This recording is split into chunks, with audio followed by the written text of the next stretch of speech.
ব্যাপার অভিজিৎ? খুব অস্থির দেখাচ্ছে, কি হয়েছে? আরে ভাই, ওই একটা ভিডিও কল আসবে, তার জন্যই ওয়েট করছি। Video call? এর আগে তোমাকে কখনো ভিডিও কলে কথা বলতে দেখিনি। কোনো বিশেষ ব্যাপার কি? আরে ভাই, তুমিও না প্রত্যেকবারই। আরে তেমন কিছু নয়। আরে আমাদের কেতনবাবু ছিলেন না, ওই ক্রাইম ব্রাঞ্চের। হ্যাঁ হ্যাঁ, কেতনবাবু, মনে পড়েছে। আরে উনি বললেন যে 12:30টার সময় আমার সঙ্গে ভিডিও চ্যাট করতে চান, আমায় সারপ্রাইজ দেবেন, সেই জন্যই ওয়েট করছি। ও, স্যার কেমন আছেন? কেতন স্যার, আরে আপনাকে তো একদম ফিট মনে হচ্ছে। আরে কেন পেছনে লাগছো বাবা? জানো, রিটায়ারমেন্টের পরে বডিটা একটু বেড়ে গেছে। একটু এক্সারসাইজ করতে হবে। আরে না না স্যার, সত্যি বলছি, আপনাকে খুব স্মার্ট লাগছে। হ্যাঁ, আচ্ছা এটা বলো, তুমি তোমার বিয়ের কার্ড কবে পাঠাচ্ছ? আরে স্যার, আপনিও না। দেখুন স্যার, আপনি সিনিয়র, আপনি আগে করবেন, তারপরে আমি করব। আমি লাইন ভেঙে আগে কি করে যাব স্যার? হ্যাঁ, আরে ভাই, নতুন বাড়ি কিনেছি, ব্যাস ওরে বাড়ির মালকিনও চলে আসবে, না হলে এই বয়সে আর কে মেয়ে দেবে বলো? আরে স্যার, আশা নিয়েই আমরা সবাই বেঁচে আছি। কোথায় বাড়ি কিনেছেন আপনি? ফার্ম হাউস নিয়েছি ওয়াসিতে। হ্যাঁ, চলে এসো রোববার, একসাথে লাঞ্চ করব। অবশ্যই স্যার, অবশ্যই যাব। এখন তোমাকে আমি এই ঘরটা দেখাচ্ছি, দেখো ঘরটা কেমন দেখতে। এই যে দেখো,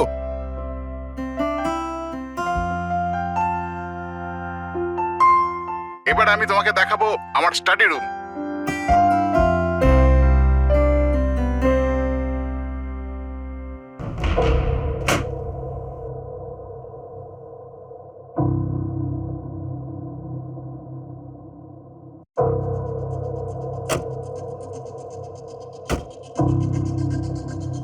অভিজিৎ, এবার দেখো, দেখাচ্ছি তোমাকে দারুণ জিনিস, ফার্স্ট ক্লাস।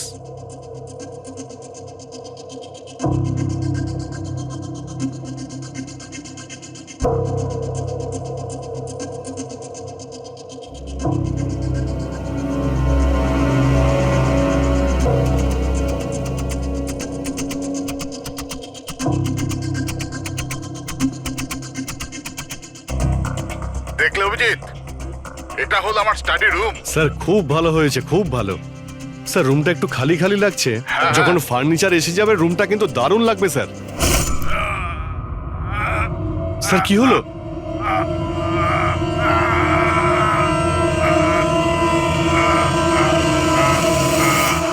ও নো স্যার!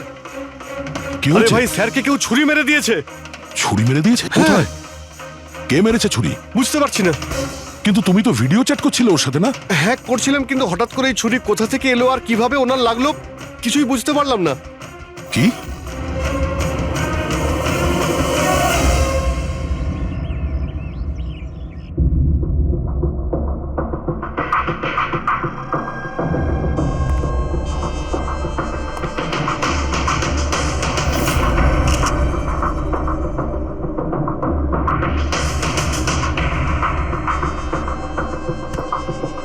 তুমি ঠিক আছো? হ্যাঁ ভাই, বুঝতে পারছি না এসব কি করে হয়ে গেল। স্যার স্যার কেতন স্যার তো 100 জনেরও বেশি আসামিকে জেলে পৌঁছেছেন। হতে পারে ওদের মধ্যেই কোনো একজন আসামি এই সব করেছে। হ্যাঁ, কিন্তু কিভাবে, কখন? কেতন স্যার আমার সঙ্গে কথা বলছিলেন, এইখানে বসেছিলেন, ওনার পিছনে কেউ ছিল না। তাহলে হঠাৎই ছুরিটা কে মারলো আর কিভাবে মারলো? তুমি একদম শিওর যে ঘরের মধ্যে আগে থেকে কেউ ঢুকে বসেছিল না? আরে না ভাই, কেতন স্যার ভিডিও চ্যাটে উনি পুরো রুমটা দেখাচ্ছিলেন, আমরা কথা বলছিলাম, আর রুমটা দেখো, এখানে কোনো জায়গাই নেই, সবকিছু তো খোলা, কেউ কোথায় কিভাবে লুকোতে পারে? তুমি বলেছ যে তোমার সামনেই কেতনবাবু দরজা খুলে ভেতরে এসেছেন। হ্যাঁ, উনি এই দরজাটা খুললেন, ভিতরে ঢুকলেন, আর উনি দরজাটা বন্ধও করেছিলেন। তাহলে তো পরিষ্কার ব্যাপার, খুনি এই ঘরের মধ্যে আগে থেকেই ছিল, পরে আসেনি। আর সেটাই তো ভাই আমি দেখতে পেলাম না কেন? আরে আমার কথা ছাড়ো, ইনি কেন দেখতে পেলেন না? স্যার, এই রুমটাতে আসার আর কোনো রাস্তা নেই, এই দরজাটা ছাড়া। জানলা টানলা কিছুই নেই। পুরবি, এই রুমটা আবার ভালো করে চেক করো। কোনো না কোনো গুপ্তগত হতেই হবে এই রুমের। স্যার স্যার আমি 3বার চেক করেছি, প্রত্যেকটা জায়গা, প্রত্যেকটা কোণা, সবকিছুই। সত্যি এই রুমে আসার আর কোনো রাস্তা নেই। কোনো না কোনো গুপ্ত রাস্তা তো হবেই এই রুমের। কিছু গন্ডগোল আছে এখানে, না হলে এটা সম্ভব নয় যে অভিজিৎ ওই খুনিকে দেখতে পায়নি। এই কেতনবাবু এখানে একাই থাকতেন না? হ্যাঁ, একাই থাকতেন। এখানে কেয়ারটেকার থাকতো। তাহলে এটা জানতে হবে যে কে কে ওনার সঙ্গে দেখা করতে আসতো, আর কে কে জানতো কেতনবাবুর এই নতুন বাড়ির ব্যাপারে। ইয়া, পঙ্কজ স্যার। এই কেয়ারটেকারকে ডেকেছো তুমি? হ্যাঁ স্যার, কথা হয়েছে, আসছে। ফ্রেডি, প্রত্যেকটা ফিঙ্গারপ্রিন্ট নেবে, একটাও যেন বাদ না যায়। হ্যাঁ স্যার, প্রতিটা কোণের ফিঙ্গারপ্রিন্টস তুলে আনবো স্যার। স্যার, আমি তো দুদিনের ছুটিতে গেছিলাম। আমি কি করে জানবো যে এরকম এত বড় একটা ঘটনা ঘটে যাবে? তুমি ছাড়া এখানে আর কে কে আসতো? কেতন স্যার আর কার্পেন্টার, কতজন কার্পেন্টার ছিল? 3টে। আর কতদিন ধরে কাজ করছিল? প্রায় 1 মাস ধরে। 1 মাস ধরে? তার মানে ঘরের কোনা কোনা ওরা জানতো। এই কার্পেন্টার কেতনবাবু কোথা থেকে এনেছিলেন? ওনার পরিচিত ছিল নাকি কেউ পাঠিয়েছিল? না স্যার, ওরা কেতন স্যারের জানাশোনা লোক ছিল, কারণ ওরা কেতন স্যারের আগের বাড়িতেও কার্পেন্টারের কাজ করেছে। তুমি শিওর যে আর কেউ আসেনি? না স্যার। হ্যাঁ, মনে পড়েছে স্যার, 2জন অচেনা লোক এসেছিল। একজন কোনো এক ইন্টারনেট কোম্পানি থেকে এসেছিল, আর দ্বিতীয়জন ওয়াটার পাইপলাইন চেক করতে এসেছিল। ওরা পুরো বাড়ি ঘুরে দেখেছিল। স্যার এর জন্য আমাকে বকেছিলেন। কেন বকেছিলেন? কেননা আমি ওদের ভেতরে আসতে দিয়েছিলাম। স্যারের ওই 2জনের প্রথম থেকে আসার কোনো খবর ছিল না। আর স্যার ইন্টারনেট কানেকশনের জন্য কাউকে কিছুই বলেনি। আর এটা কবেকার ঘটনা? এটাই 2-3 সপ্তাহ আগের কথা। ও, মনে হচ্ছে এই দুজনেই কোনো গন্ডগোল করেছে। আচ্ছা, 5 বছর আগে তোমরা যখন এই কেসটা সলভ করেছিলে, তখন কেতনবাবু ছাড়া এই টিমে আর কে কে ছিল? আমি, পুরবী, কেতন স্যার আর মহেন।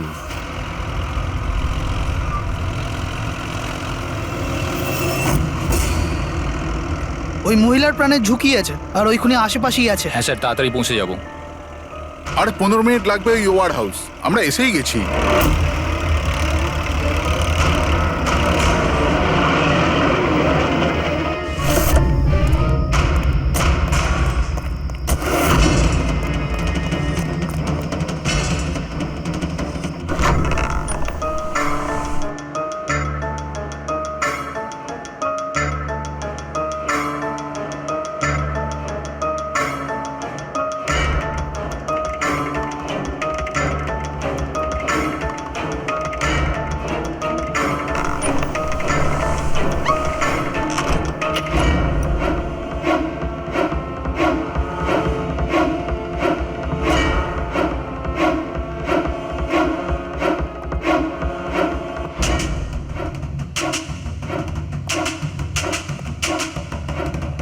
স্যার, এখানে তো কোনো মহিলাকে দেখতে পাচ্ছি না, আর ওই অপরাধীও নেই। ওটা কোনো মিথ্যে কল ছিল না তো? কোনো কারণ তো হবেই যে কেউ আমাদের ফোন করে এখানে ডাকলো, আর সেই কারণ এই আশেপাশেই আছে।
বিনোদ, হ্যাঁ স্যারকে কেউ ছুরি মেরেছে।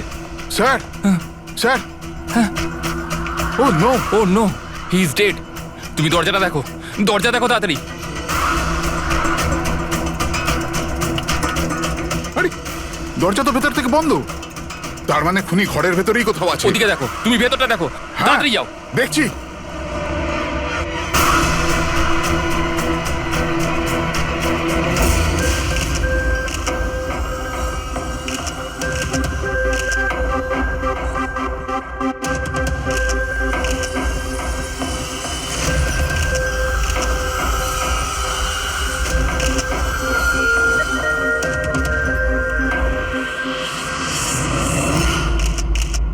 তাহলে এখানে কেউ ছিল না? হ্যাঁ, স্যার সত্যি বলছি, এখানে মেহেন স্যার আর আমাদের ছাড়া আর কেউ ছিল না। বুঝতেই পারছি না যে খুনটা করলো কি। আচ্ছা আপনারা এখানে এসেছিলেন কেন? স্যার একজন মহিলা ফোন করেছিলেন যে ওনার প্রাণ বিপদে আছে, ওনাকে বাঁচাতেই আমরা এখানে এসেছিলাম। কিন্তু এখানে তো কোনো মহিলা ছিলই না, আর ফোনটাও একটা প্রাইভেট নম্বর থেকে করা হয়েছিল। আচ্ছা, এগুলো একটা ষড়যন্ত্র, প্ল্যান করে করা ষড়যন্ত্র। স্যার, এই যে এখানকার ওয়াচম্যান স্যার। তুমি গোডাউন কটায় বন্ধ করেছিলে? স্যার রাত 10টার সময়। সেই সময় এখানে কেউ ছিল? না স্যার, ভালো করে চেক করেছিলাম, কেউ ছিল না। আপনারা এই রুমের দরজাটা খোলা রাখেননি তো ভেতরে আসার পরে? না, ভেতরে ঢুকতেই আমরা সবার আগে দরজাটা ভেতর থেকে বন্ধ করে দিয়েছিলাম। স্যার খুন হওয়ার পরেও আমরা দরজা চেক করেছিলাম, ভেতর থেকে বন্ধই ছিল। খুনি আগে থেকেই ভিতরে ছিল, কেতন স্যারের বাড়ির মতো। একটাই দরজা যেটা বন্ধ ছিল, আর কোনো জানালা নেই।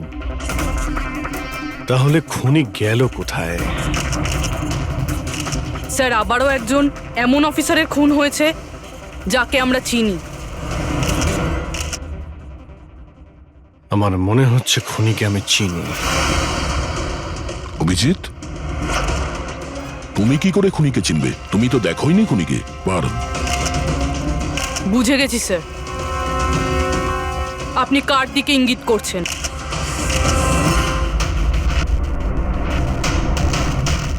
তুমি জানো এসব কি? হ্যাঁ, এটা এশিয়ার নামকরা ক্লাসিক আর্টওয়ার্ক, কিন্তু এসবের এই কেসের সঙ্গে কি সম্পর্ক? যেটাকে তুমি এশিয়ার বিখ্যাত আর্ট ওয়ার্ক ভাবছো, সেটা আর্ট ওয়ার্ক ঠিকই, কিন্তু অরিজিনাল নয়। এটা ডুপ্লিকেট, নকল। এগুলো নকল, কিন্তু দেখতে তো একদম। দেখতে একদম আসল, অথচ এটা নকল। কিন্তু এই আর্টওয়ার্কের এই দুটো মার্ডারের সঙ্গে কি সম্পর্ক? এটা 5 বছর আগের কথা দয়া। তোমার এটা মনে আছে তুমি আর এসিপি স্যার ডেপুটেশনের জন্য দিল্লি গিয়েছিলে? সেই সময় কিছুদিনের জন্য আমি আর পুরবী একটা কেসে ক্রাইম ব্রাঞ্চের হয়ে কাজ করেছিলাম। হ্যাঁ হ্যাঁ হ্যাঁ, কিছু কিছু মনে পড়ছে। এটা সেই কেস না যাতে কেউ নকল আর্টওয়ার্ক বানিয়ে সেটাকে বেশি দামে বেচার চেষ্টা করছিল? কারেক্ট। এই আর্টওয়ার্ক সেই বানিয়েছে, মিখেল। ওর নাম মিখেল।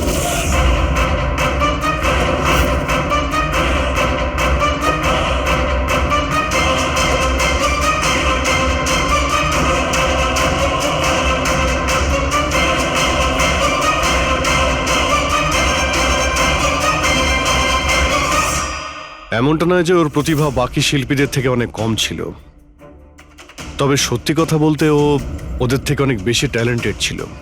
আর সেই জন্যই হয়তো ও একদিন ভেবেছিল যে অরিজিনাল পেন্টিং তো সবাই বানাতে পারে, কিন্তু অরিজিনালের মতো সেম কপি বানানো সবার পক্ষে সম্ভব নয়।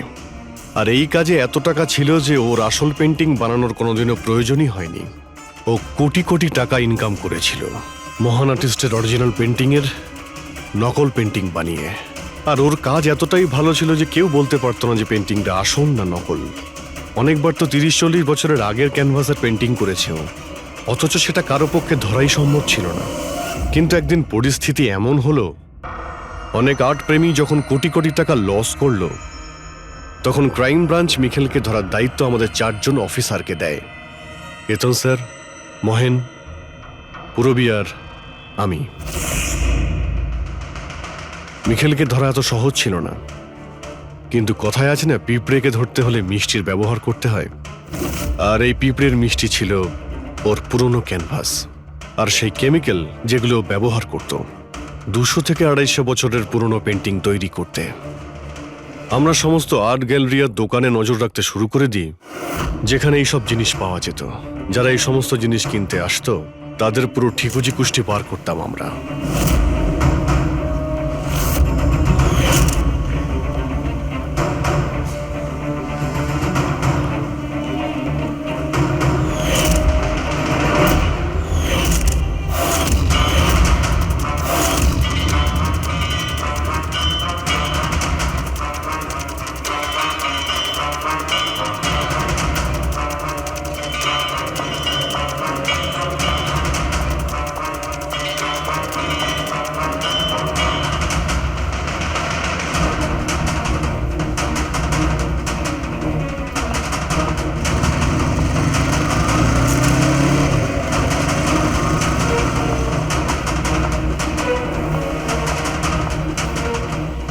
এই যতগুলো ছবি পাঠাচ্ছি প্রত্যেকের ডিটেলস আমার লাগবে।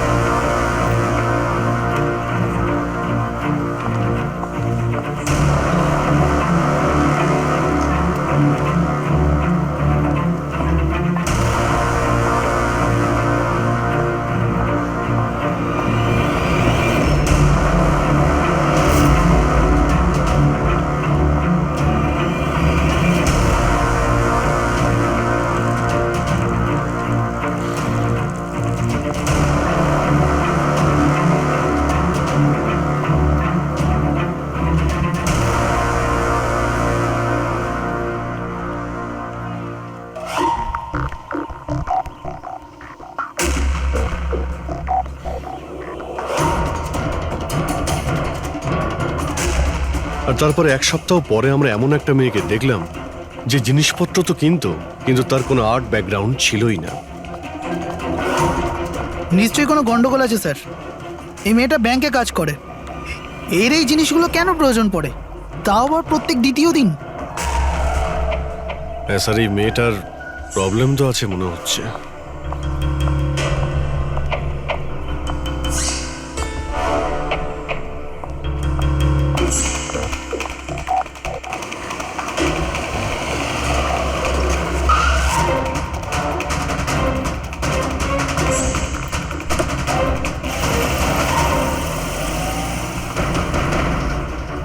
এই মেয়েটার একটু গন্ডগোল আছে, ওর পিছু নাও, দেখো কোথায় যাচ্ছে।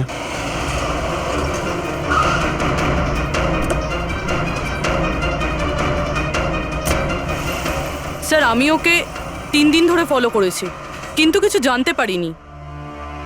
কারণ ও এই সমস্ত জিনিস নিয়ে ওর বাড়ি চলে যেত, কিন্তু 4র্থ দিন ও অন্য কোথাও গেল।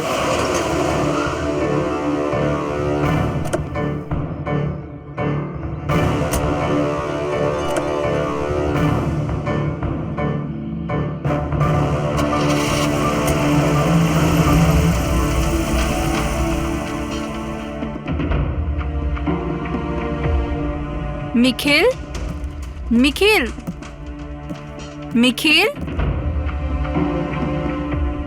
নিখিলও না, এখনো লাঞ্চটাও করেনি।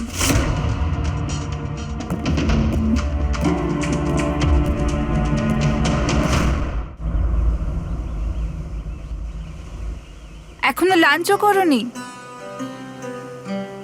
এত কি কাজে ব্যস্ত থাকো যে খাওয়ার টাইম থাকে না? তোমায় দেখলেই তো আমার পেট ভরে যায়।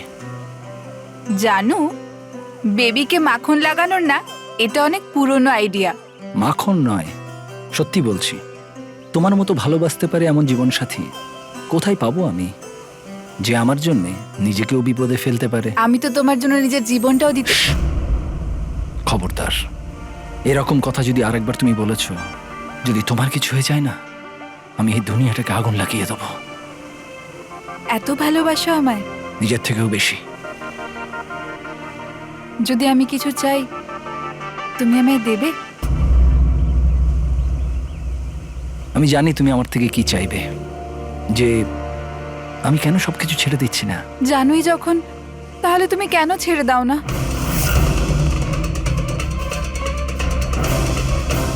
শীতল, মানুষের জীবনে দুটো নেশা হয়। আমার ভালোবাসার নেশা তুমি পূরণ করো, আর আমার দ্বিতীয় নেশা শিল্পীর, যেটা আমার কাজটাকে পূর্ণ করে। এই দুটোর মধ্যে একটাও যদি আমার থেকে দূরে যায় না, তাহলে আমি অসম্পূর্ণ থেকে যাব। আর আমি চাই যে ইতিহাস আমায় সব থেকে ভালো স্বামী আর সব থেকে ভালো আর্ট চোর হিসেবে মনে ব্যাস রাখে। Mikheil,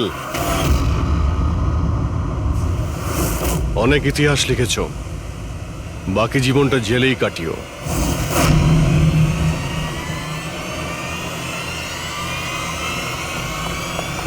Mikheil,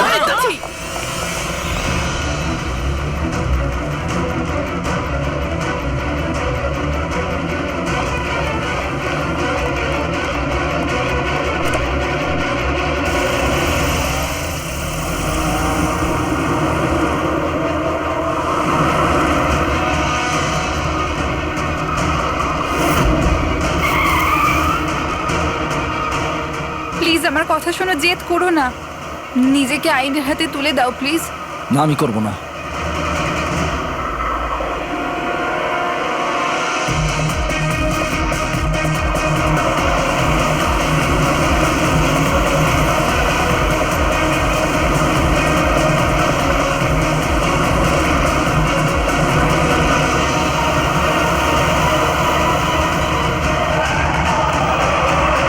Nikhil!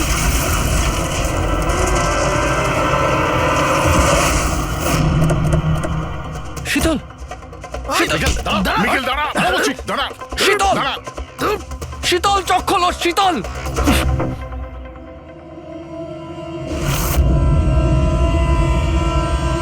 She is dead sir.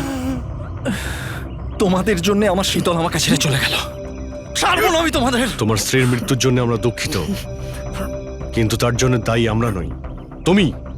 না তুমি অপরাধের রাস্তায় হাঁটতে, আর না তোমার পাপের শাস্তি তোমার স্ত্রীকে ভোগ করতে হতো। কাজের শাস্তি কে পাবে এটা ভবিষ্যৎ বলবে। ওর 5 বছরের শাস্তি তো এতদিন শেষ হয়ে গেছে, কিন্তু ওর স্ত্রীর মৃত্যুর প্রতিশোধের আগুন হয়তো ওর মনের ভিতরে এখনো জ্বলছে।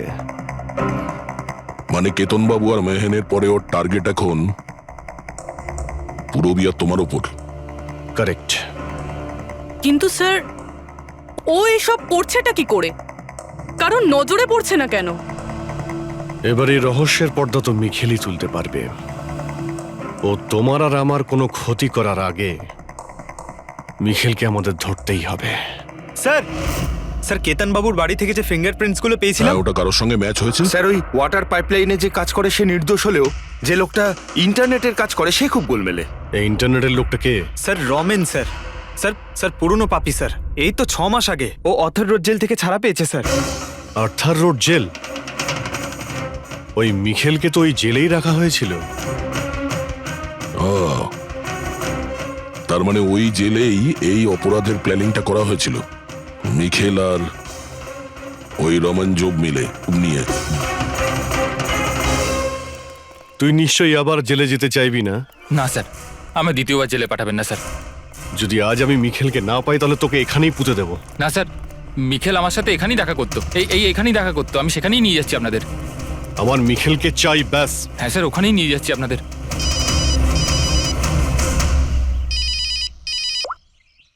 হ্যাঁ শান্তি। কি? বাবা শরীর খারাপ করছে? কিন্তু এরকম হঠাৎ?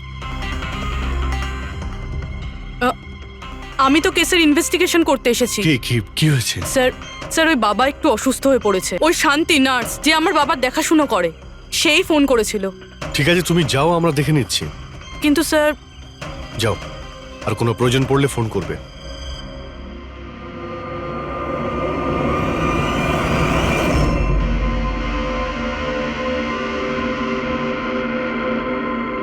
কি হলো স্যার? ফ্রেডি, আমি এটা ভাবছি যে আমাদের এই সিআইডির কেরিয়ারে আমরা অনেকেই ক্লোজ রুম মার্ডার সমাধান করেছি, কিন্তু তাদের মধ্যে একটা কেসও এরকম ছিল না। হ্যাঁ স্যার, এর আগেও এরকম ঘর বন্ধ থাকার কেস এসেছিল। কোথাও না কোথাও তো গোপন রাস্তা খুঁজে পাওয়াই যেত খুনির আসার এবং যাওয়ার জন্য। হ্যাঁ, হয়তো রুমের মধ্যে কোনো গুপ্ত পথ থাকে, না হলে রুমের মধ্যে কোনো রাস্তা বানানো হয় খুন করার জন্য। কিন্তু এখানে না তো কোনো গুপ্ত রাস্তা আছে, না রুমের মধ্যে কোনো গন্ডগোল করা হয়েছে, না। আর এই খুনি এমন যাকে দেখাই যাচ্ছে না। স্যার, আমার তো ভেবেই কিরকম মাথাটা ঘোরা শুরু হয়ে গেছে। খুনিকে দেখা যাচ্ছে না কেন? অনেক বছর আগে আমি একটা সিনেমা দেখেছিলাম যেখানে হিরো একটা গ্যাজেট লাগিয়ে অদৃশ্য হয়ে যেত, কিন্তু ওটা তো সিনেমা ছিল না স্যার। হ্যাঁ, ওটা তো সিনেমা ছিল, কিন্তু এটা তো বাস্তব জীবন। স্যার, কি ভাবছেন আপনি? এটাই ভাবছি, এর মধ্যে কোন জিনিসটা আমি বুঝতে পারছি না।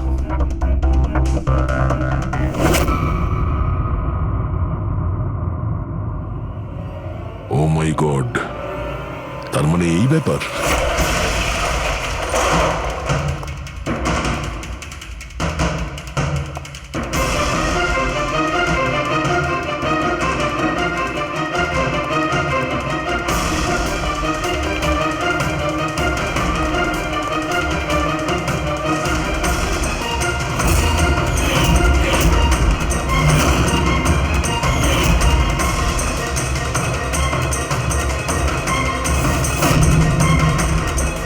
অনেকদিন ধরেই আমাদের চারজনকে ফলো করছিল, আর তুই ওকে হেল্প করছিলি এই সমস্ত কাজে।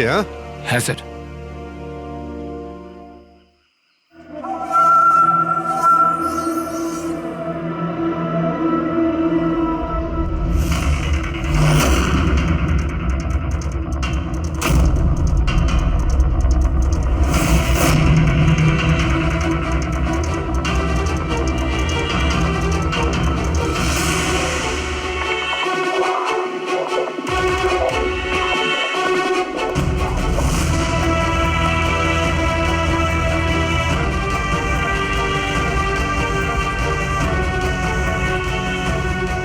কিন্তু এই ওয়ালপেপার, ফার্নিচার, এসবের ছবি কেন নিয়েছিলি? হ্যাঁ, ওই মিখেল যেমন যেমন বলেছিল আমি সেরকমই ছবি নিয়েছিলাম স্যার। ব্যাস, আমি শুধু জানতাম না এই ছবিগুলো নিয়েও কি করবে স্যার।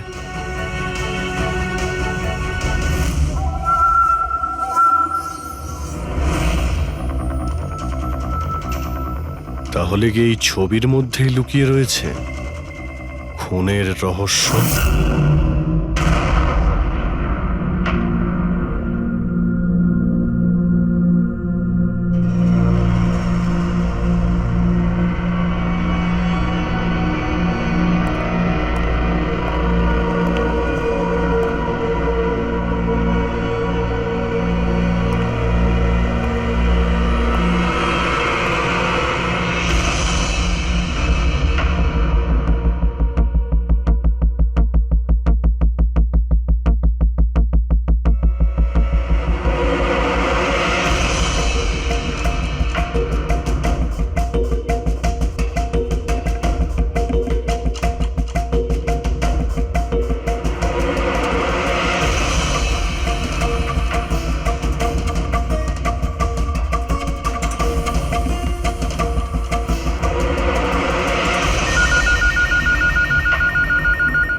হ্যালো, কেমন আছো অভিজিৎ বাবু?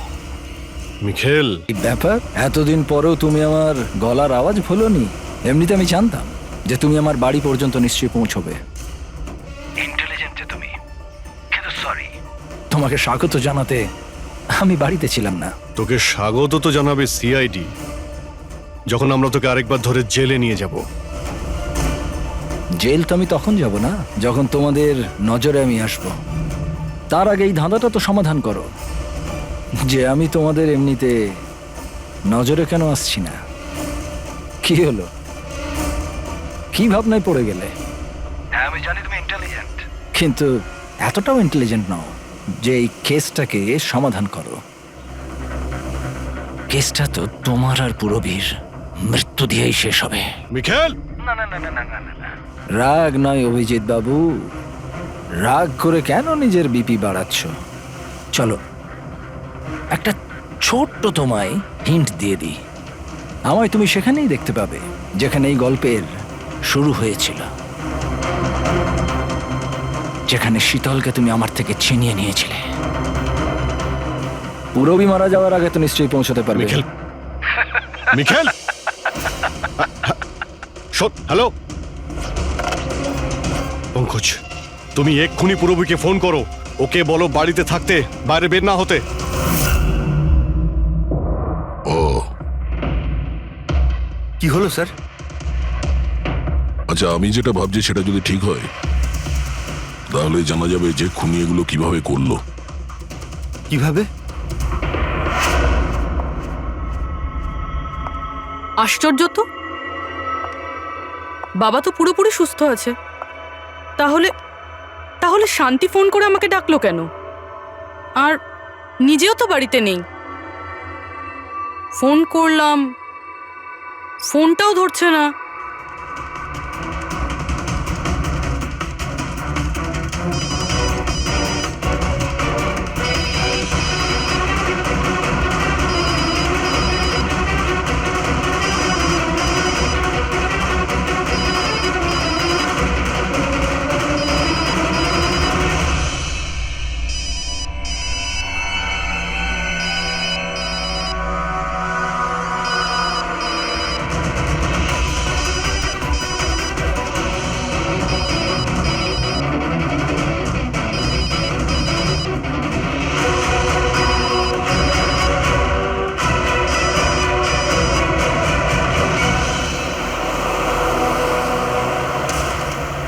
স্যার এই পুরবি তো ফোনই তুলছে না।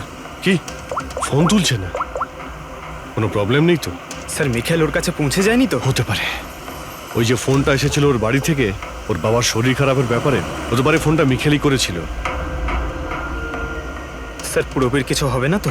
আশা করছি আমরা সময় মতো পৌঁছে যাব। যদি পুরবীর কিছু হয় তাহলে না,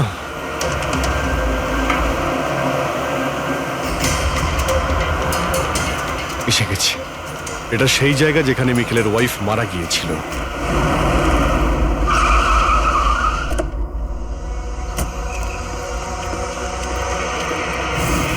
পুরবী!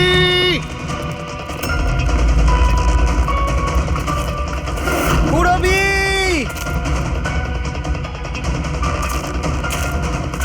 পুরবী! পুরবি! ওই দিকটা দেখো। পুরবি! পুরবি!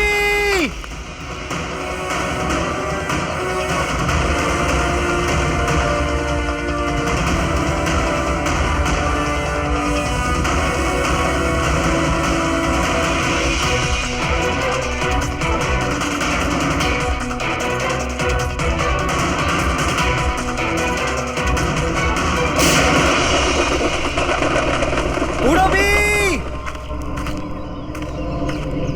পুরবি!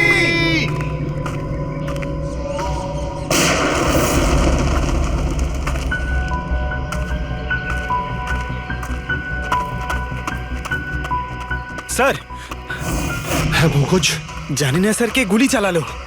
পুরবীকে পেলে? পুরবি ওখানে স্যার।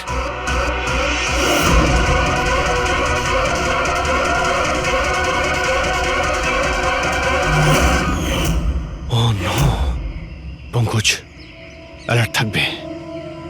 আমাকে কভার করো, আমি যাচ্ছি পুরবীর কাছে।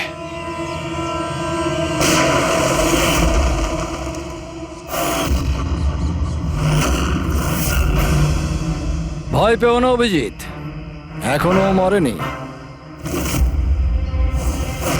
কিন্তু যদি ওর কাছে যাওয়ার চেষ্টা করো তাহলে আমার আঙুল ট্রিগারের ওপর আছে, আর গুলিটা তো তোমার থেকে তাড়াতাড়ি পৌঁছবে। মিখেল, গুলি চালিও না। দেখো, তুমি প্রতিশোধ নিতে চাও তো? দেখো আমি এসে গেছি, তুমি পুরবীকে যেতে দাও। খবরদার, কোনো চালাকি নয় অভিজিৎ, কারণ তুমি আমাকে দেখতে পাবে না, কিন্তু আমি তোমায় ভালো করে দেখতে পাবো।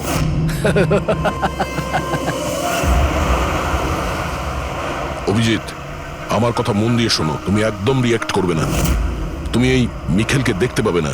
তুমি আর কেতনবাবু ওকে কেতনবাবু স্টাডি রুমে দেখতে পাওনি। মাহান ওকে আর্ট ওয়্যার হাউসে দেখতে পাইনি। পূরবী নিজে ওকে ওর ঘরে দেখতে পাইনি। কেন? কারণ ওকে দেখা সম্ভব নয়। ও যেখানে যেখানে অন্যায় করে সেখানকার কোণে কোণে ও লুকিয়ে পড়ে।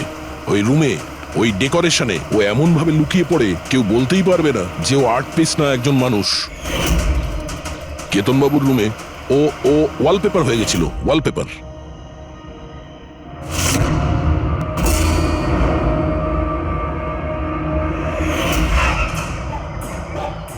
আর মেহানের ওই ওয়্যার হাউসে ও ও পোর্ট্রেট হয়ে গেছিল।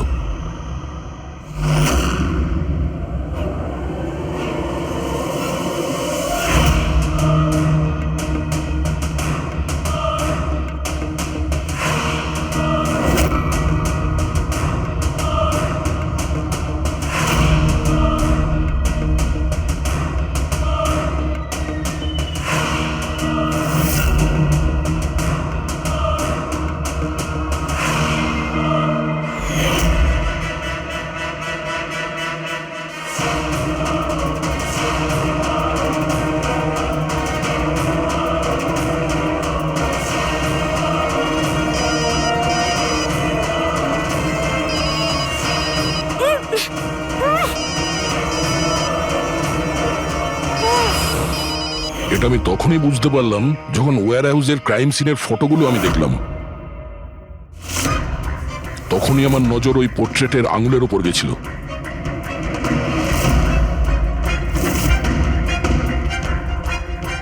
ও পোর্ট্রেট ছিল না, ওই মিখেল ছিল, মিখেল। ওকে দয়া, পঙ্কজ সাবধানে, পঙ্কজ সাবধানে, জঙ্গলে লুকিয়ে আছে। পঙ্কজ, তুমি এখানেই থাকো, রবির দিকে নজর রাখবে। মিখেল, আমরা কিছুই করব না, আমরা এখান থেকে চলে যাচ্ছি। তবে তুমি রবিকে ছেড়ে দাও প্লিজ।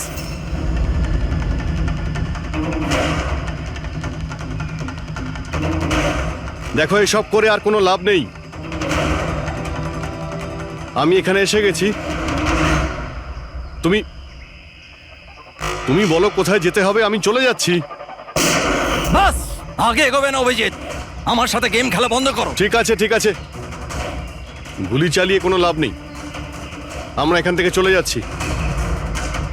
কিন্তু তুমি তুমি কি চাও মিখেল? যা কিছু হয়েছিল সেটা সেটা তো হয়ে গেছে,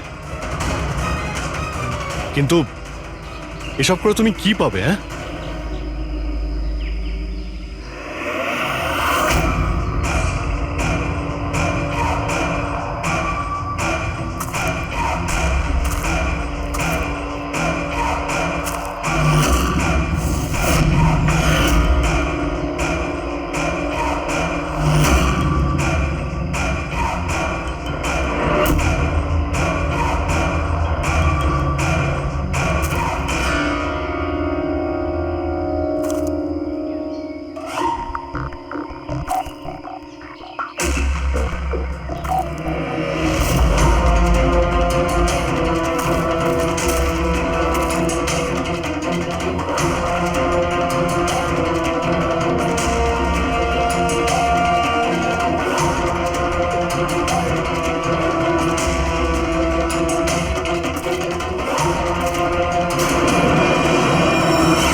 আমার শীতলকে তুই আমার থেকে নিয়েছিলি, আমি তোকে ছাড়বো না।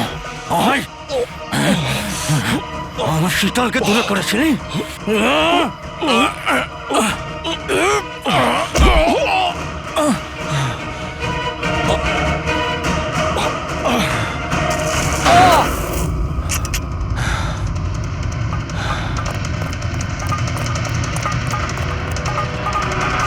রবি, তুমি ঠিক আছো তো? তোর আসল জায়গা জেলে, আর এইবার তুই বাইরে আসবি না, সোজা ফাঁসিতে ঝুলবি। আমার বউয়ের জ্বলন্ত চিতা দেখে আমি শপথ নিয়েছিলাম যে যতক্ষণ না তোমাদের চারজনকে আমি শ্মশানে পাঠাবো, না বেঁচে থাকবো না মরবো। দুজন তো গেল, এখন তোমরা দুজন বেঁচে। তোমাদের আইনকে বলো যেন শক্ত থেকে শক্ত জেল বানায়, কারণ এবার কোনো জেলই তোমাকে আমার থেকে বাঁচাতে পারবে না। ঠিক আছে, চলো নিয়ে যাও একে। চল চল।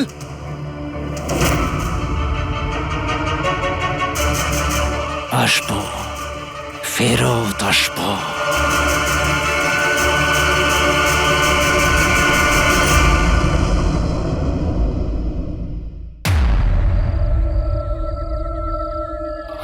অনেক হলো ইঁদুর বিড়ালের খেলা, এবার বাস। আমাদের জমি, আমাদের মাতৃভূমিকে বন্ধা করার যে অপরাধ আরকেওয়েবস করেছে, ওর ক্ষতিপূরণ করতে হবে। আমাদের লোকসানের বদলে তোমাদেরকে একটা ছোট্ট মূল্য দিতে হবে, 50 কোটির হিরে। 50 কোটির হিরে। তোমাদের কাছে শুধু 2 দিন আছে, 2 দিন। মূল্য চুকিয়ে দাও আর এদেরকে নিয়ে যাও। যদি একটুও চালাকি করো না,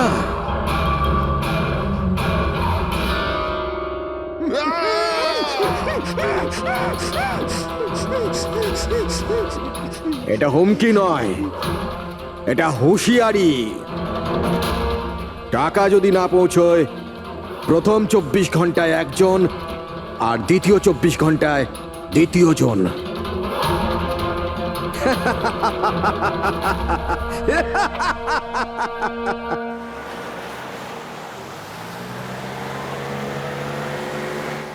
এক ঘন্টার মধ্যে আমরা শরৎপুর ফ্যাক্টরি পৌঁছে যাব।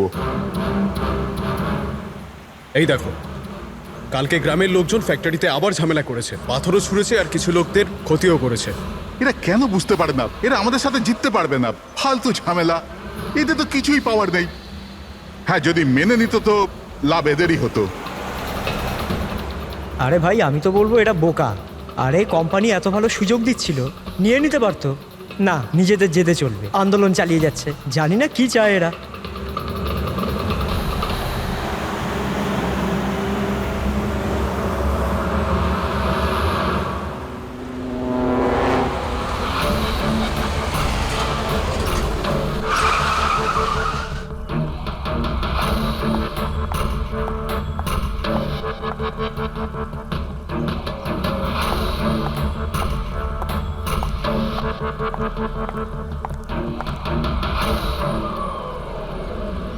Excuse me.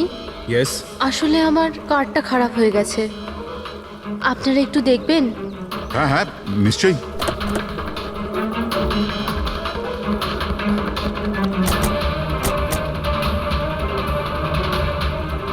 ও, এমনিতে আপনি যাবেন কোথায়? আমাদের সাথে চলে আসুন। আই মিন, আপনাকে ছেড়ে দিচ্ছি। আর দেখুন, আপনি আপনার গাড়ির একদম চিন্তা করবেন না, ওটা ঠিকঠাকভাবে সার্ভিস সেন্টারে পৌঁছে যাবে। সত্যি? ইয়া।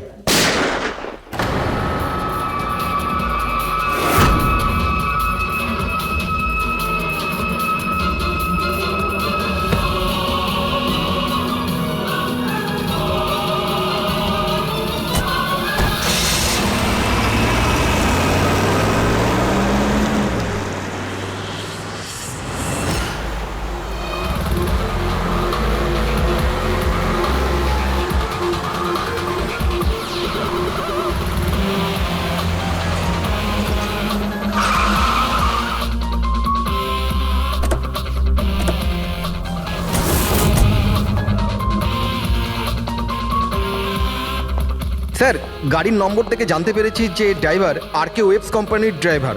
আমরা কোম্পানিকে ইনফর্ম করে দিয়েছি, ওরা এক্ষুনি চলে আসবে। একদম কাছ থেকে গুলি চালিয়েছে, পয়েন্ট ব্ল্যাঙ্ক। এই টায়ারের মার্কস, মনে হচ্ছে এখানে কোনো দ্বিতীয় গাড়ি ছিল। আশপাশটা দেখো, কিছু পাওয়া যায় কিনা। এর গাড়িটাকে গিয়ে দেখি।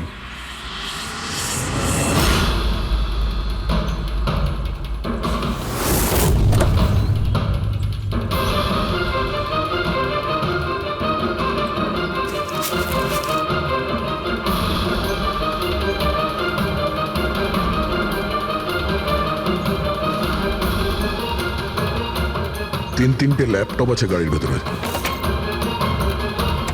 মনে হচ্ছে গাড়ির মধ্যে ড্রাইভার ছাড়া আরো লোক ছিল। স্যার স্যার 3টে ভাঙা মোবাইল পেয়েছি ওই ঝোপটার কাছে। আর এখানে গাড়ির ভেতরে 3টে ল্যাপটপ। স্যার এই 3 জনের মোবাইলই কিডন্যাপাররা ছিনিয়ে নিয়েছিল আর এদের ভেঙে দেয় যাতে লোকেশন ট্রেস না হয়।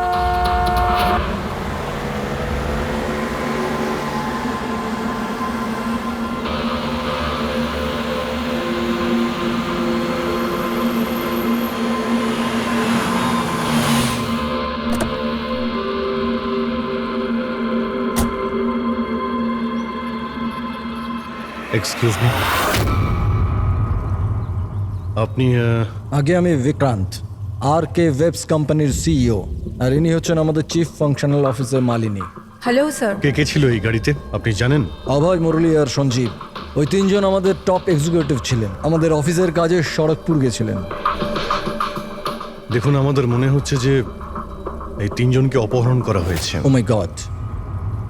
আপনার কিছু ধারণা আছে যে এই কিডন্যাপিং কে করতে পারে? কারোর উপর সন্দেহ আছে আপনাদের? কোম্পানির কি কারোর সাথে কোনো বিবাদ বা ঝগড়া? ম্যাম, সরবপুর গ্রামের লোকেদের সাথে তো অনেক দিন ধরেই ঝামেলা চলছে, কিন্তু ঝামেলা ঝঞ্ঝাট এসব তো হতেই থাকতো, কিন্তু এত বড় ঘটনা ঘটে যাবে এটা আমরা আশা করিনি। ঠিক আছে, অপহরণ যখন হয়েছে মুক্তিপণের জন্য ফোন নিশ্চয়ই আসবে। যদি আপনাদের কাছে কোনো ফোন আসে আমাদের অবশ্যই ইনফর্ম করবেন। Sure sir. তাছাড়া খুনি তো এখানে কোনো প্রমাণও ফেলে যায়নি, আর কেউ কিছু জানেও না। যতক্ষণ না ওরা কল করবে আমরা কিচ্ছু করতে পারবো না। পঙ্কজ, বডিটাকে ফরেন্সিক ল্যাবে পাঠিয়ে দাও। মেসেজ আছে। কিডন্যাপারদের ব্যাপারে জানতে হলে এই লিঙ্কে চেক করুন। অনেক হলো ইঁদুর বিড়ালের খেলা, এবার বাস। আমাদের জমি, আমাদের মাতৃভূমিকে বন্ধা করার যে অপরাধ আর কে ওয়েবস করেছে, ওর ক্ষতিপূরণ করতে হবে 50 কোটির হিরে। তোমাদের কাছে 2 দিন আছে, 2 দিন। যদি একটুও চালাকি করো না। স্যার, এ তো ওকে মেরেই ফেললো। স্যার স্যার এই ভিডিওটা ওরা টিভিতে দেখাচ্ছে। কিন্তু এই ফুটেজ চ্যানেলের লোকেরা পেলো কোথা থেকে? এরকম ধরনের ফুটেজ আপনারা ন্যাশনাল টিভিতে দেখাচ্ছেন? হ্যাঁ, আরে আপনাদের কোনো মানবিকতা বিবেক বলে কিচ্ছু নেই নাকি? হ্যাঁ, অন্তত জনসাধারণের প্রতি দায়িত্বটা বোঝা উচিত ছিল। কিন্তু স্যার, সাধারণ লোকের কাছে খবর পৌঁছে দেওয়াটাও তো আমাদের দায়িত্ব। ব্যাস ব্যাস, এই দায়িত্বের কথা আপনারা বলবেন না, বুঝেছেন? এই দায়িত্ব পালন করতে গিয়েই তো আপনারা ভুলে যান। একজনকে খুন করা হচ্ছে আর আপনারা তার ভিডিও দেখাচ্ছেন, কিন্তু এটা ভেবে দেখছেন না যে ওর মা বাবার কি অবস্থা হবে, ওর স্ত্রীর কি অবস্থা হতে পারে, আর ওর বাচ্চাদের কি অবস্থা হতে পারে। কোনোদিন ভেবেছেন? না। ব্যাস, চ্যানেলের টিআরপি বাড়াও, তাহলে আরো টাকা আসবে। স্যার এতটা ভাবিনি, যখনই ফুটেজ পেয়েছি আমরা। কোথায় পেয়েছো ফুটেজ? কোথা থেকে পেয়েছো ফুটেজটা? স্যার, ওই ফুটেজটা আমি পেয়েছিলাম। কোথা থেকে? কেউ দিয়েছিল আমাকে। কে দিয়েছিল? স্যার, ওটা তো আমি জানি না। তার মানে 2 ঘন্টা আগে আমার একটা আননোন নাম্বার থেকে ফোন এলো। উনি বললেন যে ওনার কাছে নাকি আরকেএফস কোম্পানির বিরুদ্ধে প্রমাণ আছে, যে কিভাবে সড়কপুরের ওই জমিগুলো নষ্ট করার পেছনে ওদের হাত আছে। তো আপনি দেখা করেছিলেন? স্যার, দেখা করতে তো গেছিলাম, আর অনেকক্ষণ অপেক্ষাও করলাম, কিন্তু কেউ এলো না। তারপর আমি ওখান থেকে চলে এলাম। হ্যাঁ, যখন আমি আমার গাড়ির কাছে এলাম তখন দেখলাম গাড়ির উইন্ডশিপে একটা এনভেলাপ আটকানো আছে। ওই এনভেলাপের ভেতর একটা পেনড্রাইভ ছিল। এই সব ফুটেজ আমি পেনড্রাইভ থেকে পাই। স্যার, এই বাইরে আমি কিচ্ছু জানি না। রাস্তা থেকে 3 জন কিডন্যাপ হয় আর মুক্তিপণের জন্য কোনো ফোন আসে না, অথচ এই ফুটেজটা আসে আপনার কাছে। কেন এই ফুটেজটা অন্য কারো কাছে কেন গেল না? স্যার, কারণ এই পুরো ম্যাটার আমি প্রথম থেকেই রিপোর্ট করছি। আরকেএফস কোম্পানির জন্য গ্রামবাসীর যত অসুবিধা হয়েছে ওই সব আমি কভার করেছি, আর গ্রামবাসীর পক্ষ আমিই রেখেছি। হয়তো সেজন্যই। তাহলে তোমার এটা মনে হয় যে এই সব কিছুর পিছনে গ্রামবাসীদেরই হাত আছে?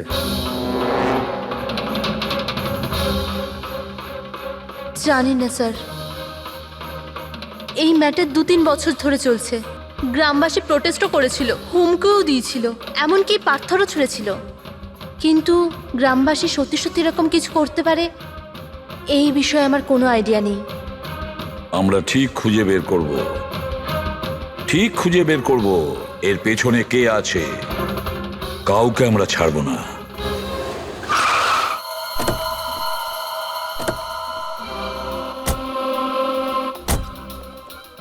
আসুন স্যার। স্যার, ইনি সুধাকর, শরৎপুর গ্রামের প্রধান। দেখুন স্যার, এটা ঠিক যে আমরা কোম্পানির বিরুদ্ধে লড়াই করছি, আর এটা আমাদের অধিকারের লড়াই, বহু বছর ধরে চলছে। কিন্তু কিন্তু স্যার, আমরা কোনোদিন খারাপ কাজ করিনি, আর এরা এরকম কাজ করতে পারে না স্যার। ভিডিওতে যে লোকগুলো ছিল তারা তো এই গ্রামেরই মনে হচ্ছিল। হ্যাঁ, কথা আর হাতে যে অস্ত্র ছিল সেটা তো গ্রামেরই না? হ্যাঁ ঠিক স্যার, কিন্তু ওরা নয় স্যার। আমি দাবি করে বলছি স্যার যে কেউ জেনে বুঝে আমাদের গ্রামের লোকদের ফাঁসাতে চাইছে। আচ্ছা, এই ব্যাপারে আগে কোনো হিংসাত্মক ঘটনা ঘটেছিল? স্যার, প্রধানত 3-4 জন আছে, মানে ভিড় থাকে কিন্তু সাথে ওই 3-4 জন লোকই থাকে। মনে হয় ওরা কাউকে ভয়ই পায় না, ওরা যে কোনো সীমা পর্যন্ত যেতে পারে স্যার। কারাই মেন 3-4 জন লোক? বিনায়ক, কিশোর আর শঙ্কর। বন্ধ করো, বন্ধ করো, বন্ধ করো, বন্ধ করো! এই অত্যাচার সহ্য করব না। সইব না, সইব না! এই ফ্যাক্টরি আমরা চলতে দেব না। এরাই প্রধান 3 জন। আমরা অনেকবার এদের গ্রেপ্তার করেছি, ওয়ার্নিংও দিয়েছি, কিন্তু কোনো প্রভাব পড়েনি। প্রভাব কি করে পড়বে স্যার? এই কোম্পানির লোকেরা এদের সবকিছু বরবাদ করে দিয়েছে। এরা খারাপ লোক নয় স্যার, আমি জানি তো এদেরকে। এদের সঙ্গে কি হয়েছিল? স্যার, বিনয় লাখ টাকার উপরে ধার নিয়েছিল, কিন্তু ধার মেটাতে পারেনি। মেটাবেই বা কি করে স্যার? ওর জমি, এই ফ্যাক্টরি থেকে বেরোনো কেমিক্যাল আর বর্জ্য পদার্থে জমি পুরো বন্ধা হয়ে গিয়েছিল। জমি বিক্রি করে দিতে চাইছিল, কিন্তু জমি কেনবার জন্য কেউ আসেনি। আর ওই শঙ্কর, ওরও একই অবস্থা হয়েছিল। ওর পরিবার না খেতে পেয়ে মরছে স্যার, না জমি না পয়সা। আর ওই কিশোর, ওর বাবা তো টাকা পয়সার চাপে আত্মহত্যাই করে ফেললো। তো আপনারাই বলুন, এর জন্য দায়ী কে? এই 3 জন কোথায়? জানি না স্যার। দেখুন স্যার, আমরা সাদাসিধা মানুষ, আমাদের সব কিছুই তো জমি। যদি জমি বন্ধ হয়ে যায় তো আমরা কি করব? আমাদের এই অবস্থার দিকে কারুর চোখ যায় না কেন? আমরা গরিব এই জন্য? দেখুন স্যার, কিন্তু আমরা হেরে যাওয়ার লোক নয়, আমরা খুব জোর লড়াই করব। সুধাকর বাবু, আমরা সবাই মিলে মোকাবিলা করব স্যার। আমরা আমাদের অধিকার নিয়েই ছাড়বো, আমরা আমাদের অধিকার নিয়েই ছাড়বো। আমরা আমাদের অধিকার। এই বিনায়ক, শঙ্কর আর কিশোর, এদের 3 জনের তো কিডন্যাপিং করার মোটিভ আছে। স্যার, আমার তো মনে হয় এই 3 জনই হবে। হ্যাঁ, মনে তো হচ্ছে। আমাদের কাছে প্রমাণ নেই। ওই ফুটেজটা আরেকবার দেখা যাক, যদি কোনো প্রমাণ ওখান থেকে পাই। 50 কোটির হিরে তোমাদের কাছে 2 দিন আছে, 2 দিন। যদি একটুও চালাকি করো না, টাকা যদি না পৌঁছয়, প্রথম 24 ঘন্টায় একজন আর দ্বিতীয় 24 ঘন্টায় দ্বিতীয় জন। না স্যার, এরা তো অনেক বেশি চালাক। এই ভিডিওটা এমনভাবে শ্যুট করেছে যাতে লোকেশন বা অন্য কোনো জিনিসের ব্যাপারেই কিচ্ছু জানা যাচ্ছে না। স্যার, ভিডিও সামনের দিকে কিছু হালকা মতন দেখা যাচ্ছে। হতে পারে কোনো কাজের।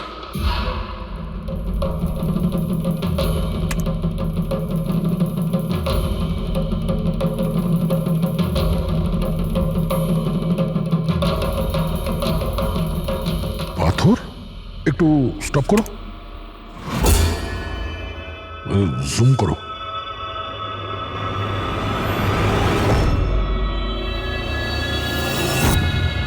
এটা তো পাথর স্যার। এ তো বেশ বড় পাথর, কোনো পাহাড়ের স্যার এটা। কিন্তু আমার এটা কোনো গুহা বলে মনে হচ্ছে, বা কোনো পোড়ো বাড়ি হয় না? পুরবি চেক করে দেখো তো এই গ্রামের আশেপাশে কোনো গুহা বা পুরনো বাড়ি আছে কিনা। গুহা তো অনেকগুলোই আছে, কিন্তু সবগুলো চেক করতে গেলে তো অনেকটা সময় লেগে যাবে। কিন্তু আমাদের কাছে সময়ই তো নেই। শুধু 8 ঘন্টা পড়ে আছে, আর এই 8 ঘন্টার মধ্যে যদি কিছু করতে না পারি তাহলে আরো একটা প্রাণ চলে যাবে, আরো একটা খুন হবে। 1 মিনিট, এই পুরবি একটু আরেকবার রিওয়াইন্ড করো তো। হ্যাঁ, এবার প্লে করো, কিন্তু ব্যাকগ্রাউন্ডের শব্দটা বাড়িয়ে দাও, বাকি আওয়াজগুলো বন্ধ করে দাও। টাকা যদি না পৌঁছয়, প্রথম 24 ঘন্টায় একজন আর দ্বিতীয় 24 ঘন্টায় দ্বিতীয় জন। জল, মনে হচ্ছে জলের শব্দ। দেখো তো আশেপাশে কোনো ঝর্ণা বা নদী আছে কিনা।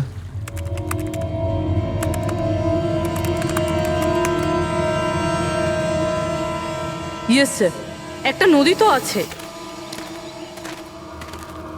স্যার ওইদিকে একটা গুহা আছে যার পাশ দিয়ে নদীটা যাচ্ছে।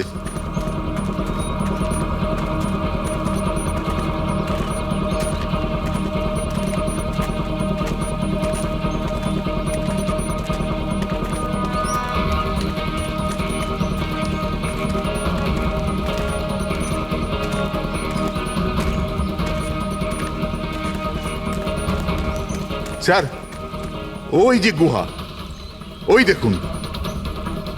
ঠিক আছে, আপনারা এখানেই দাঁড়ান।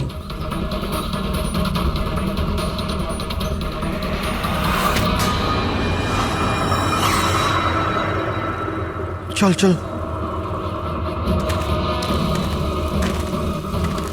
এখানে তো খুবই অন্ধকার।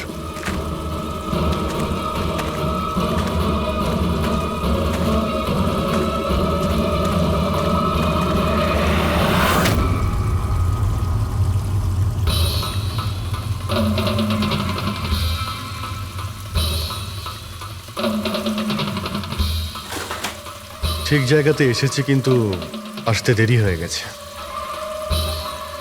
মনে হচ্ছে গ্রামবাসীদের জানিয়ে আমরা ভুল করেছি, এদের মধ্যে কেউ খবর দিয়ে দিয়েছে। কিন্তু এই অভয় যাকে মারলো তার লাশটা কোথায়?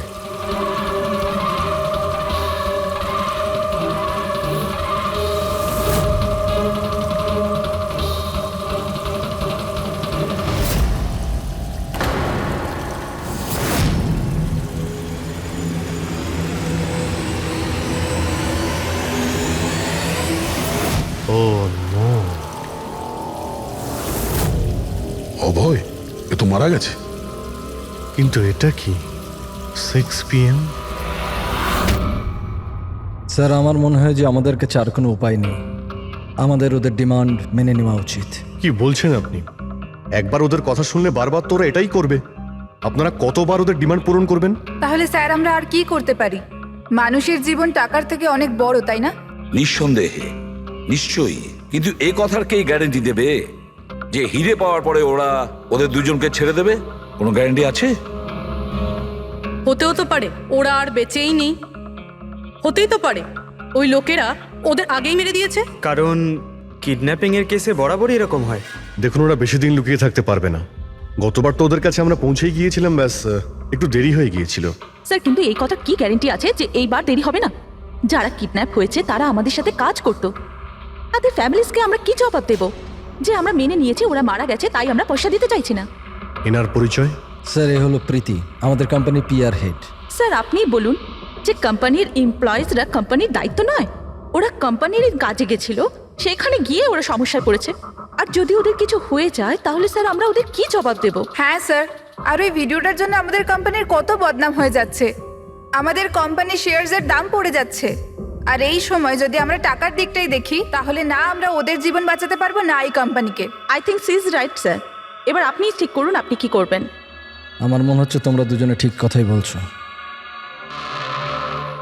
আমাদের হাতে আর কোনো অপশন নেই, আমরা ওদের হিরেটা দিয়েই দিই। কারণ আমি আমার এমপ্লয়ীদের জীবন নিয়ে ছিনিমিনি খেলতে পারি না। Please sir. সীমা, তাড়াতাড়ি, স্যার আপনার জন্য অপেক্ষা করছেন। Sorry sir, we are late. Interview শুরু করি? লেটস ডু ইট, আমাদের হাতে সময় বেশি নেই। চলো। আরকেওয়েভস কোম্পানির সিইও মিস্টার বিক্রম খুবই ইম্পর্টেন্ট অ্যানাউন্সমেন্ট করতে চলেছে। আসুন ওনার সাথে কথা বলি। মিস্টার বিক্রম, আপনি এত আর্জেন্টলি কেন ডাকলেন? আমরা কিডন্যাপার্সদের সমস্ত ডিমান্ড মেনে নিচ্ছি, শুধু ওদের কাছে আমাদের একটাই রিকোয়েস্ট, ও আমাদের এমপ্লয়িজদের কোনো অসুবিধা যেন না করে, ওদের কোনো রকমের কোনো ক্ষতি যেন না করে। Please, it's a request. দেখুন স্ক্রিনে যে নাম্বারটা ফ্ল্যাশ করছে সেই নাম্বারে কিডন্যাপার্সরা আমার সাথে যোগাযোগ করে হিরে কখন কিভাবে দিতে হবে সেটা আমাদের বলতে পারে। But again I would like to request one thing, please don't harm my employees. Thank you so much. Thank you. এক্ষুনি আপনারা আরকে ওয়েবস কোম্পানির সিও মিস্টার বিক্রমের কথা শুনলেন। উনি কিডন্যাপারদের ডিমান্ড মেনে নিয়েছেন। উনি কিডন্যাপারদের আপিল করেছেন যেন ওনার লোকেদের ছেড়ে দেওয়া হয়। আর এদিকে সিআইডি এই আশঙ্কা করছেন যে কিডন্যাপাররা ওদের লোকেদের আগেই মেরে দিয়েছে। এই খবরের আপডেটের জন্য সঙ্গে থাকুন আমাদের সাথে। চলুন স্যার।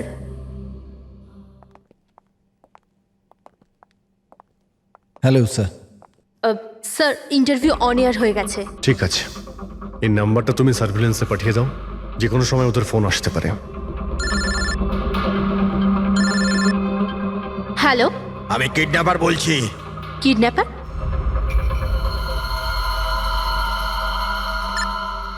শোনো, ওই যে হিরে আছে না, ওটা তুমি নিয়ে আসবে। এখানে তোমাকেই আসতে হবে, তাও একা। আমি? আমি কেন? হ্যাঁ তুমি। আর কোনো চালাকি করবে না, না হলে এদের দুজনের সাথে সাথে তোমাকেও প্রাণে মেরে দেবো। ঠিকানা পাঠিয়েছি মোবাইলে, হিরে নিয়ে ওখানেই দাঁড়িয়ে থাকবে। তারপর কোথায় যেতে হবে বলার জন্য আমি ফোন করব। আমি যাব না।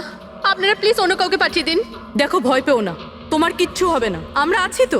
দেখো, আমাদের ওই দুজন এমপ্লয়ির প্রাণ তো তুমিই বাঁচাতে পারো, আমাদের হাতে দ্বিতীয় কোনো রাস্তা নেই।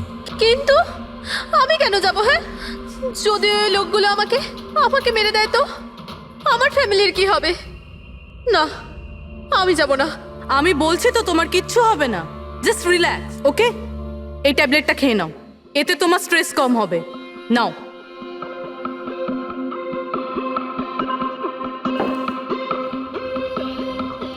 দেখো সীমা, আমরা তোমাকে একা পাঠাচ্ছি না, আমরা আশেপাশেই থাকবো। তোমার সঙ্গে ট্র্যাকিং ডিভাইস থাকবে, তুমি যেখানেই যাবে আমরা জানতে পেরে যাব। না স্যার, আপনারা কি শুনেননি ওরা কি বলেছিল? যদি আমি কোনো চালাকি করার চেষ্টা করি তো ওরা আমাকে মেরে ফেলবে। স্যার, ও একদম ঠিক কথা বলছে। এও মারা যাবে আর ওর সঙ্গে আমার দুজন এমপ্লয়িও মারা যাবে। স্যার, ওরা যে ডিমান্ড করছে আমাদের মেনে নেওয়া উচিত। আমাদের হাতে আর অন্য অপশন নেই স্যার। আমি অন্তত কাউকে মরতে দেখতে পারি না। আপনারা খুব বড় ভুল করছেন।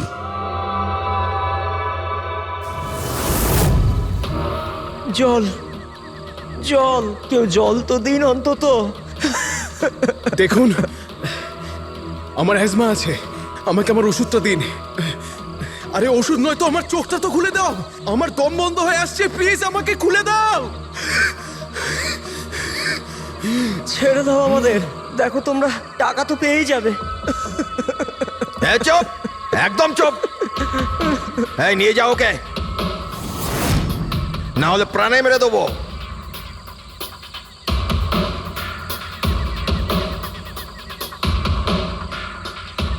জল খাবি না? জল চাই, এনে। আরে কেউ আমাকে ওষুধ তো দাও।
হ্যালো,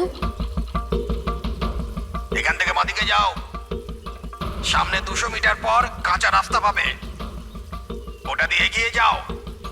শেষে গিয়ে একটা নদী পাবে, ওটাকে পার করে ওখানেই দাঁড়িয়ে যাও। আর হ্যাঁ, ফোন সাথেই রাখবে, আবার কল করব আমি।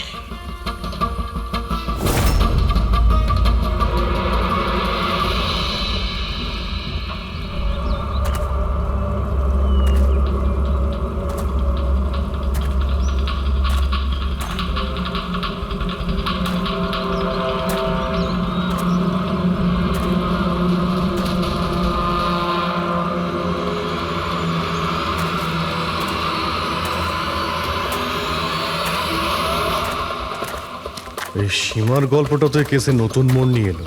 তবে পুরবি, তোমার আইডিয়া তো কামাল করে দিয়েছে। স্যার, বলো পুরবি। স্যার একটা ক্লু পেয়েছি। কি?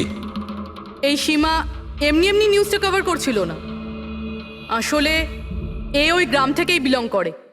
কি? হ্যাঁ স্যার, পড়াশোনা শেষ করার পর এ শহরে চলে আসে, কিন্তু এর পরিবার এখনো ওই গ্রামেই আছে। আর এই ফ্যাক্টরির জন্যই ওদের অনেক লোকসান হয়েছে। কিন্তু সীমা তো এই কথাটা আমাদের বলেনি। হ্যাঁ স্যার, এরকম তো কোনো কথাই বলেনি ও। সেটাই তো। তার মানে স্যার এই সীমারও তো মোটিভ ছিল এইসব ঘটনায় জড়িত হওয়ার জন্য।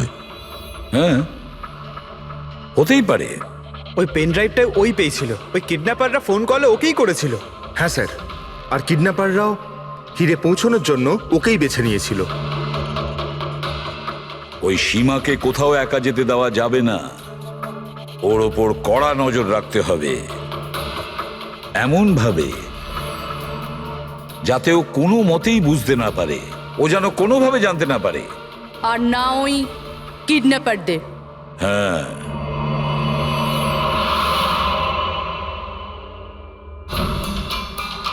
পঙ্কজ, এটা একটা মাইক্রো ট্র্যাকার।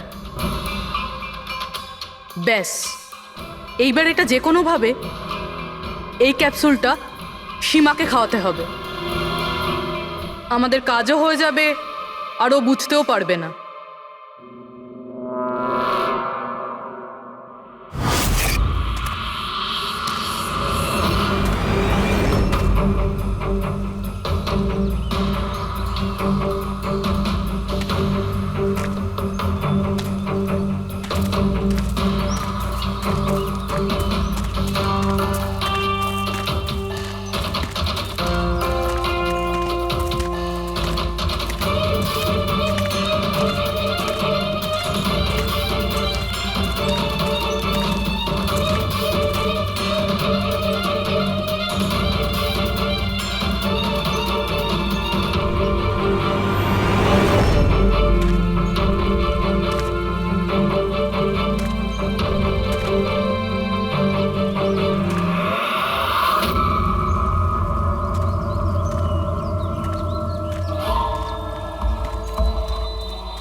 ও তো ওখানে দাঁড়িয়ে আছে।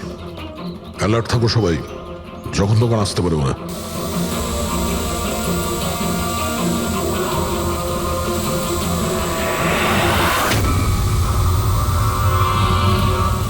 ড্রোন?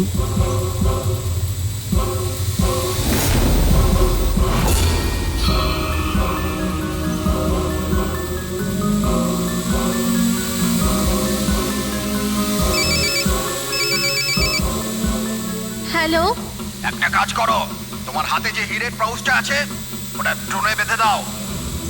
কিন্তু যেটা বলেছি ওটাই করো। বেশি নাটক নয়, তাড়াতাড়ি করো।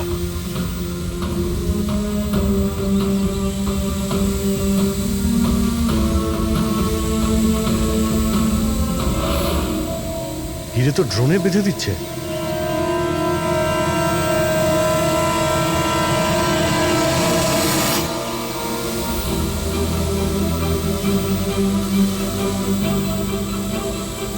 এ তো চলে যাচ্ছে। আরে ভাই, চলে গেলে কিছুই করতে পারবো না।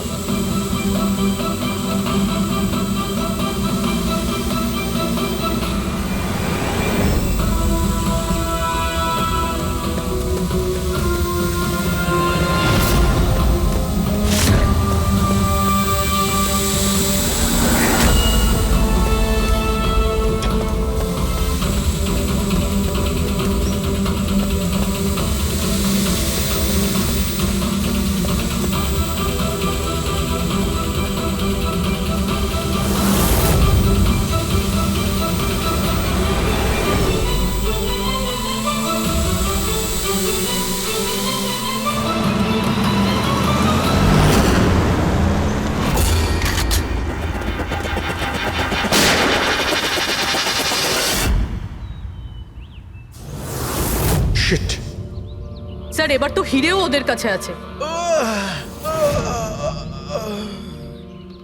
স্যার, এদিক থেকে কোনো আওয়াজ আসছে। স্যার, এবার তো হিরেও ওদের কাছে আছে। স্যার, এদিক থেকে কোনো আওয়াজ আসছে। Sir,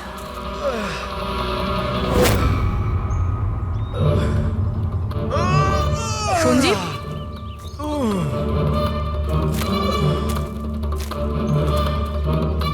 oh no, Murali?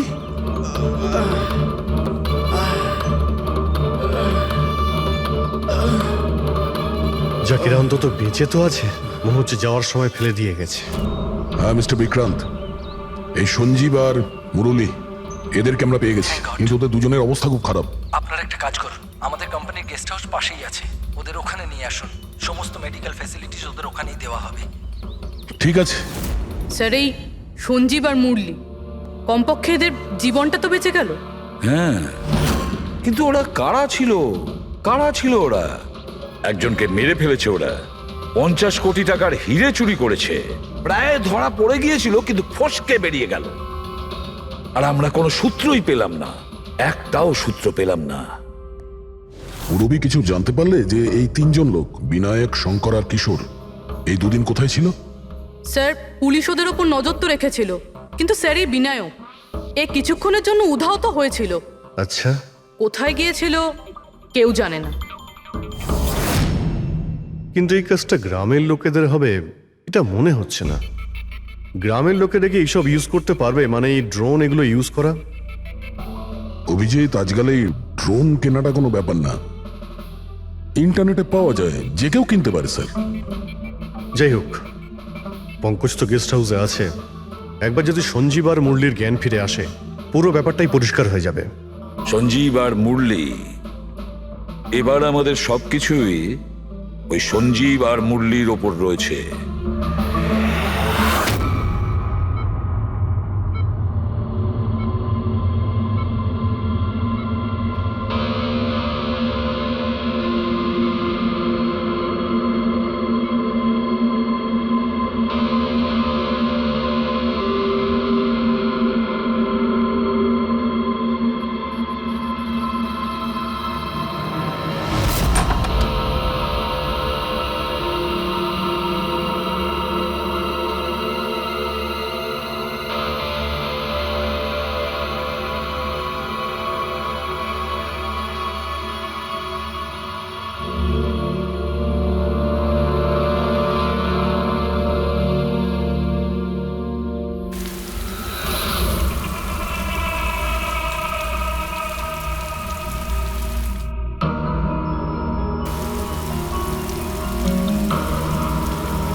Sir আমি এরা চেঁচানোর শব্দ শুনে আমি এখানে এলাম আর এখান থেকে কাউকে পালাতে দেখলাম।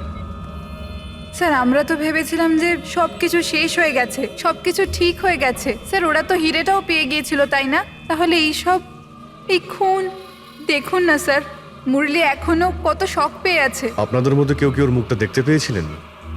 না স্যার। পঙ্কজকে জিজ্ঞাসা করি, হতে পারে ও ওই লোকটার মুখ দেখেছে। পঙ্কজ কোথায়? পঙ্কজ পাশের ঘরেই আছে, ডক্টর ওকে চেক করছে। আমি দেখছি। পঙ্কজ, তুমি ঠিক আছো? He is absolutely fine now. Thank you. কি হয়েছিল কি এখানে exactly? Sir I am really sorry sir, আমি ঘুমিয়ে পড়েছিলাম। স্যার অ্যাকচুয়ালি হয়েছিল কি বলুন তো, সঞ্জীব আর মুরলির ঘরে যখন যাই তখন ওরা ঘুমোচ্ছিল, তাই আমি বাইরে চলে আসি হলেও কিছু লোক ঘুমোচ্ছিল। ওখানে পাশেই একটা চেয়ার রাখা ছিল, ওখানে গিয়ে বসে পড়ি স্যার। জানি না বসে থাকতে থাকতে কখন ঘুমিয়ে পড়েছি, আর কিছু মনে নেই স্যার। সাডেনলি করিডোরের ওখানে একটা কাঁচ ভাঙার শব্দ হলো। শব্দটা পেয়ে আমি উঠি স্যার, আর আমি দৌড়ই। ওখানে যখন পৌঁছই স্যার, আমি এদিক ওদিক দেখতে থাকি, কি জানি কি হলো। তারপর পেছন থেকে কেউ খুব জোরে আমাকে মারলো। যে লোকটা তোমার মাথায় মেরেছে তার মুখটা তুমি দেখেছো? মানে গ্রামেরই কোনো লোক ছিল কি? হ্যাঁ, সে তো গ্রামের লোকই হবে। স্যার ওরা কিন্তু হিরে পেয়ে যাওয়ার ঠিক পরেই সঞ্জীব আর মুরলিকে ছেড়ে দিয়েছিল। তারপরেও এসব। হয়তো সঞ্জীব এমন কিছু দেখে ফেলেছিল যা ওর দেখাটা উচিত হয়নি।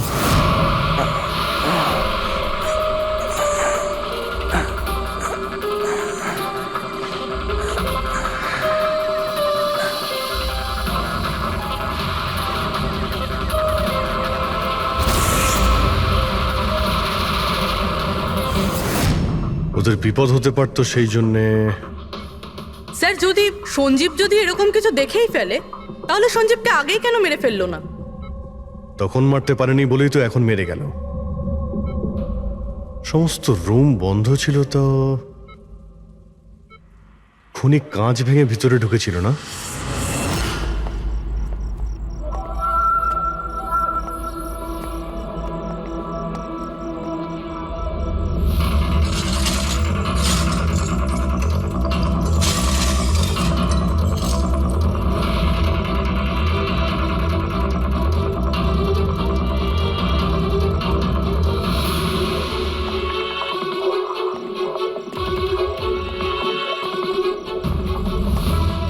এখন কেমন আছো?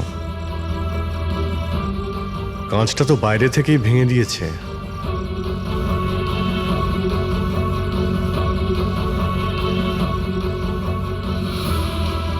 দয়া, এ দেখতে পাচ্ছ?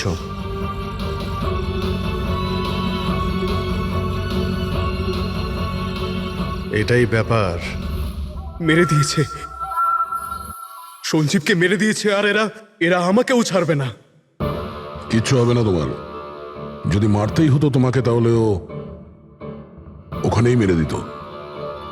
সঞ্জীবের কাছে শেষবার কে গিয়েছিল? আগে আমি গিয়েছিলাম। প্রায় 1টার সময় ওর জ্ঞান ফিরেছিল, কিছুক্ষণের জন্য। আর জ্ঞান ফিরতেই ও প্রীতির সাথে কথা বলতে চাইছিল। তো আপনি কথা বলেছিলেন? হ্যাঁ স্যার, যখন ডক্টর আমাকে বললেন তখন আমি ওনার সাথে কথা বলতে গেছিলাম স্যার। ও যত তাড়াতাড়ি সম্ভব ওর নিজের ফ্যামিলির কাছে যেতে চাইছিল। আমি ওকে বললাম যে কাল সকালের মধ্যেই ব্যবস্থা করে দেবো। তারপর তো ও ঘুমিয়ে পড়েছিল স্যার। আমারও এখানে একটু চোখ লেগে গেছিল। হ্যাঁ স্যার, প্রায় রাত 3টে নাগাদ ওর ঘর থেকে চিৎকারের আওয়াজ এলো। ওখানে পৌঁছে দেখি স্যার, কোনো গ্রামের মানুষ আমার পাশ দিয়ে তাড়াতাড়ি পালিয়ে গেল। ও, তো কেউ কাঁচ ভেঙে ভিতরে ঢোকে। জানালার কাঁচ বাইরে থেকে ভেতরের দিকে পড়ে, কিন্তু যদি কেউ বাইরে থেকে ভিতরে ঢোকে তো তার পায়ে লেগে কাঁচের টুকরোগুলো একটু সামনের দিকে আসা উচিত ছিল। কিন্তু অদ্ভুত ব্যাপার এটাই যে কাঁচের টুকরো আমরা সামনে পাইনি, আমরা শুধুমাত্র জানালার কাছেই দেখলাম। জানেন কিভাবে?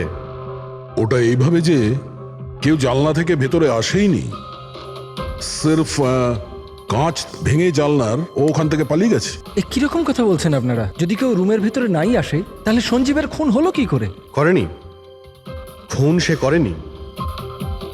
প্রীতিদেবী, আমি আপনাকে একটা প্রশ্ন করব। যদি কেউ বাইরে থেকে ভিতরে না আসে, তাহলে রাত 3টের সময় আপনি কাউকে ভিতর থেকে বাইরে যেতে কি করে দেখলেন? তুমি ওই খুনিকে দেখোইনি, সেটা এই জন্যেই যে ওই খুনিটা আর কেউ ছিল না, তুমি নিজে ছিলে। প্রীতি? সঞ্জীব যখন আমাকে দেখা করার জন্য ডাকলো তখন ও খুব চিন্তিত ছিল। তখন ও আমাকে বলল যে গুহার মধ্যেও কিছু দেখেছিল।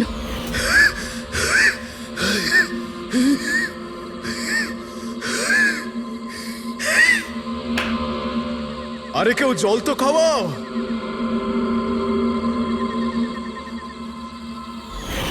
এসব কি বলছো তুমি? এরকম কিচ্ছু নয় স্যার। এটাই সত্যি, আর এখন মিথ্যে কথা বলে কোনো লাভ নেই। সঞ্জীব সত্যিটা জেনে গেছিল যে মুরলি কিডন্যাপ হয়নি, বরং ও নিজেই এই প্ল্যানের সাথে যুক্ত ছিল। ও গিয়ে পুলিশকে সমস্ত কথা বলে দিতে চাইছিল। আমি ওকে বললাম আমরা কাল সকালে গিয়ে মিডিয়া আর পুলিশকে সব কিছু বলে দেব, আর ও গিয়ে শুয়ে পড়ল। ও বেচারি জানতোই না যে ওই মুরলির সাথে তুমিও এই ঘটনায় যুক্ত ছিলে। স্যার, আমাদের প্ল্যান একদম পারফেক্ট ছিল। 50 কোটি টাকার হিরে আমাদের পকেটে ছিল, আর কেউ কিছু জানতও না। কিন্তু সঞ্জীব শেষ মুহূর্তে সবকিছু বিগড়ে দিতে চাইছিল। তাহলে আমি কি করতাম স্যার? এই জন্য যাদের দিয়ে আমি কিডন্যাপিং এর নাটক করিয়েছিলাম, ওদের মধ্যে একজনকে আমি আবার ডেকে পাঠিয়েছিলাম, আর ওকেই বলেছিলাম জানলার কাজটা বাইরে থেকে ভেঙে দিতে, যেটা দেখে মনে হয় যে গ্রামের লোকেরা বাইরে থেকে এসে ভেঙেছে। আর এখানে মুরলি সঞ্জীবকে খুন করে। অপরাধী যতই চালাক হোক না কেন, একটা ভুল অবশ্যই করে, আর সেই ভুল যা তাকে জেলের গরাদের পিছনে নিয়ে যাওয়ার জন্য যথেষ্ট হয়। যেমন তোমরা এবার তোমাদের বাকি জীবন কাটবে জেলের ভিতরে।